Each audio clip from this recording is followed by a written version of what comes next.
A day in my life as a 5M player. Kalbo. Nandito na nga ako sa base ng kalaban para tingnan ko nandito sila at sumakay na rin ako sa aking sasakyan kahit hindi ito sa akin. Lapitan nga ako nung nakablock kasi ginangster daw namin siya kanina. Wala akong problema boss. Tinatanong ko lang kung ba't tinaharang mo kami kanina. Eh bakit? Ilong naman yan sa akin. Eh kasi tinatanong ko yung pangalan niyo, bastos yung kasama mo eh.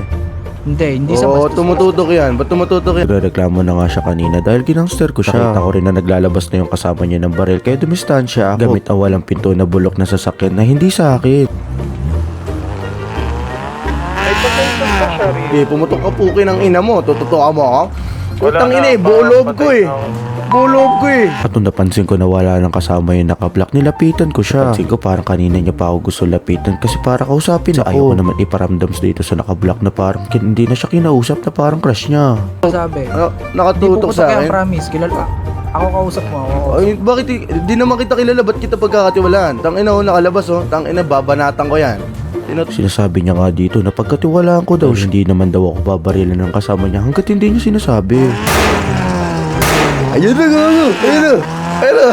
Sa pagkakataon na nga na ito, hinahabol na nga nila. Tama daw ang ugali ko, ginangster ko daw sila at mabaho daw ang hininga ko. Wala na nga ako magagawa dahil mag-isa lang ako kaya tatawag ako ng backup. Perimeter, utang na loob ha.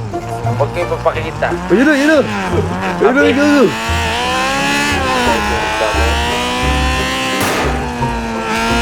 Nahabol ako ng mga naka-civilian man pa, pwede ba ba? Grabe na nga ang kaba ko dito kaya nagpatawag na ako ng backup. Kaya pagka-radyo ko, labis ang saya ko dahil alam ko may pa-backup sa akin. Kaso nga lang, hindi ko alam kung saan ako pupunta dahil gamit ko nga ang bulok na sasakyan at walang pinto na to.